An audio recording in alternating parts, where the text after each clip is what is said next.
ہمارے حضرت کے پاس ایک نوجوان بیعت ہونے کے لیے آیا,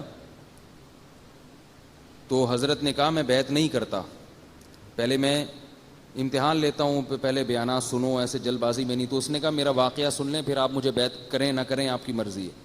اس نے بتایا کہ میں گلوکار تھا اور بڑا ڈانسر تھا اور بہت میں نے ترقی کی, نام کمایا, بہت پرانا واقعہ ہے یہ. تو میں جو ہوں پھر, لیکن دل میں سکون نہیں تھا, شادی بھی ہو گئی, بچے بھی ہو گئے, عزت بھی مل گئی, پیسہ بھی مل گیا, سکون نہیں ملا.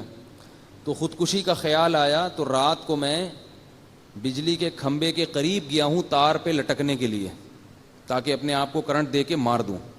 بالکل قریب جانے کے بعد مجھے خیال آیا کہ ایک دفعہ قرآن مجید کی تلاوت کر لو موت سے پہلے.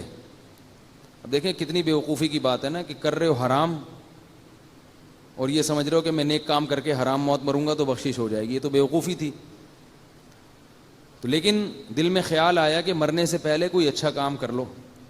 کہہ رہے میں نے قرآن مجید کھولا تو پہلی آیت جس پہ نظر پڑی, الا بذکر اللہ تطمئن القلوب, اس آیت میں یہ تھا کہ خبردار, دلوں کو سکون اللہ کو یاد رکھنے سے ہوتا ہے.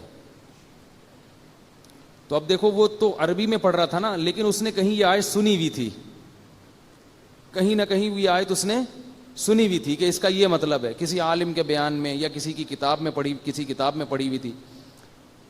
تو فوراً اس کو اس کا مطلب سمجھ میں آ گیا کہ اللہ کہہ رہے ہیں خبردار. اللہ کا مطلب خبردار, ہوشیار. دل کو اطمینان اور سکون کس میں ہے؟ اللہ کی یاد میں, شریعت کے مطابق زندگی گزارنے میں. کہہ رہے ہیں بس میں سمجھ گیا کہ اللہ نے مجھے تنبیہ کی. اب دیکھو وہ ایک بات جو کبھی بچپن میں اس نے سنی تھی, اس کے دماغ کے کسی گوشے میں بیٹھ گئی اور اسے خودکشی کے وقت یاد آئی ہے وہ آیت, بلکہ یاد بھی قرآن دیکھنے سے آئی ہے. تو اس کا فائدہ ہو گیا نا. اس نے خودکشی کا ارادہ ترک کیا, داڑھی رکھی, گلوکاری سے توبہ کی, قرآن پہ محنت کی, بنوری ٹاؤن سے عالم بنے پھر وہ, اور پھر عالم بننے کے بعد حضرت سے بیعت ہونے کے لیے آئے, حضرت کے ہاتھ پہ بیعت ہوئے اور 1 ہفتے کے اندر انتقال ہو گیا. تو اس لیے نصیحت کی کوئی بھی بات ہو اس کو غیر ضروری نہ سمجھا کریں. اور یاد رکھو علماء کے جو بیانات یوٹیوب پہ جاتے ہیں نا, ان کے ویور بہت کم ہوتے ہیں, 1 لاکھ 2 لاکھ, یہ کوئی لسنر تھوڑی ہیں. کسی گلوکار کے دیکھ لو نا, 2 کروڑ 3 کروڑ ایسے پہنچے ہوئے ہوتے ہیں. تو کوئی گانا ہو اس کے 3-4 کروڑ تک پہنچے ہوئے ہوں گے, اور پتہ نہیں کتنے لوگوں نے اپلوڈ کیا ہوا ہوگا. وہ کوئی مزاحیہ کلپ ڈال دو اس کے کروڑوں تک پہنچ جائیں گے. علماء کے لاکھوں تک بمشکل پہنچتے ہیں. وجہ اس کی کیا ہے کہ یہ معاملہ ہے غیب کا. گانے کا مزہ, فلموں کا مزہ وقتی ہوتا ہے, اس کے بعد ٹھکائی ہے آخرت میں. اور نصیحت کا مزہ وقتی نہیں ہے, بلکہ نصیحت تو وقتی طور پر کڑوی لگتی ہے, پریشان ہوتا ہے انسان, لیکن اس کے فائدے زیادہ ہیں. اور اللہ نے قرآن میں فرمایا قلیل من عبادی الشکور, میرے شکر گزار بندے تھوڑے ہیں. تو یوٹیوب میں آپ تعداد دیکھ لو, اس سے پتہ چلتا ہے کہ اللہ کے شکر گزار بندے تھوڑے. اوپر ایک مولانا طارق جمیل صاحب کی ویڈیو ہوگی, اس کو دیکھ لو کتنے, اور نیچے اگر کسی گلوکارہ کی ہو تو پھر دیکھ لو, وہ ناچنے والی ڈانس کرنے والی, اس کے لاکھوں کروڑوں تک پہنچے ہوئے ہوں گے. مولانا طارق جمیل صاحب اتنی ترقی کر کے بھی اس کے آدھے بھی نہیں پہنچے ہوئے ہوں گے, حالانکہ اتنے مشہور وائز ہیں اور اتنے خوبصورت بیانات کرتے ہیں, اتنا تقویٰ ہے, پھر بھی اس کے 1/4 حصے کو بھی نہیں پہنچے.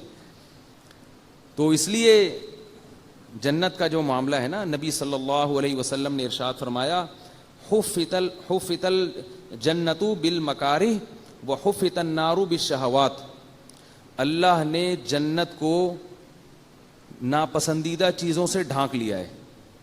یعنی جنت پہ جو غلاف چڑھایا ہے نا, غلاف, وہ اتنا خوبصورت نہیں ہے, اس لیے کسی کا بھی وہاں جانے کو دل نہیں کرتا. وہ غلاف کیا ہے؟ نظر کی حفاظت, کانوں کی حفاظت موسیقی گانے اور یہ ڈھول ڈھمکوں سے, زبان کی حفاظت غیبت سے, جھوٹ سے, چغلی سے, اور اسی طرح ظلم سے اپنے آپ کو بچانا, پھر نماز قائم کرنا, زکوٰۃ دینا. یہ ساری ٹینشنیں, ان ٹینشنوں کے پیچھے ہے جنت. جنت ان ٹینشنوں کے پیچھے ہے. تو اس لیے جنت تو بڑی خوبصورت ہے, لیکن اللہ نے جو دیوار قائم کی ہے نا جنت کی, وہ بڑی کانٹے دار ہے. یہ ایسے ہی ہے جیسے کوئی بریانی لے کر آئے, لیکن اوپر جو رومال ڈالا ہوا ہے وہ گندا, تو آپ کہیں گے لے جاؤ. اگلا کہے گا بھائی اس رومال کو ہٹاؤ پھر دیکھو اندر. آپ کہیں گے یہ رومال پکڑنے کا دل نہیں چاہ رہا میرا، اتنا گندا رومال، بدبو آ رہی ہے، ہٹاؤ اس کو. اب وہ کہہ رہا ہے کہ بھائی میں جھوٹ نہیں بولتا، میں سچ بول رہا ہوں، یہ امتحان ہے تمہارا کہ تم میری بات پہ یقین کرتے ہو یا نہیں کرتے. آپ کہیں جاؤ کسی اور کا امتحان لینا. اور دوسرا آدمی آیا، گوبر رکھا ہوا ہے پلیٹ میں اور اس کے اوپر چمک پٹیاں لگائی ہوئی ہیں، وہ جو پٹھانوں کی سائیکل پہ لگی ہوتی ہے نا، آج کل نہیں ہوتی، پہلے ہوتی تھی، بلوچوں کی اور پٹھانوں کی سائیکلوں پہ نا، وہاں وہ چمک پٹیاں لگاتے تھے، بڑی خوبصورت چمکتی تھیں وہ سائیکلیں. تو وہ چمک پٹیاں لگائی ہوئی ہیں اس کے اوپر، اور آپ کے سامنے پلیٹ لا کے رکھی. اب ایک عقل مند کہہ رہا ہے، ایک سچا آدمی کہہ رہا ہے بھائی اس غلاف پہ مت جاؤ، اندر گوں بھرا ہوا ہے، اور میں سچ کہہ رہا ہوں، تمہارا خیر خواہ ہوں.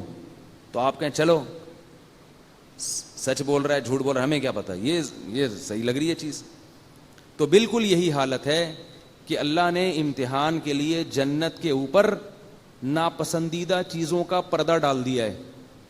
ماں باپ کے سامنے اف نہیں کرنا، بوڑھے باپ کی صلواتیں الٹی سیدھی سننا، چاہے صحیح کہہ رہا ہو چاہے غلط کہہ رہا ہو، بس گردن جھکا کے سننا. رشتہ داری ٹوٹ رہی ہے، اسے اللہ کی خاطر جوڑنا، یہ بڑا مشکل کام ہے. اف، اگر کوئی رشتہ دار آپ کے ساتھ اچھا سلوک نہیں کر رہا تو اینٹ کا جواب پتھر سے دینا خدا کی قسم آسان ہے، لیکن اللہ کی خاطر جھک جانا اور اپنے بھائی کو بہن کو منا لینا، یہ وہی کر سکتا ہے جس کو جنت میں جانے کا شوق ہو اور جنت کا یقین بھی ہو، کیونکہ اس سے انسان کی عزت نفس مجروح ہوتی ہے. بڑا مشکل کام ہے، کیونکہ ہم بھی بھگت چکے ہیں یہ، ٹھیک ہے نا. انسان کا دل نہیں چاہتا، انسان کہتا ہے کیوں، جب میری غلطی نہیں ہے میں تو ایسی کی تیسی کر دوں گا، میں تو یوں کر دوں گا. پھر لوگ بھی شاباش دیتے ہیں، ہاں یہ ہوتا ہے بہادر، اسے بولتے ہیں شیر. تو رشتہ داری جوڑنا، یہ سب قرآن میں اہل جنت کی صفات بیان کی ہیں.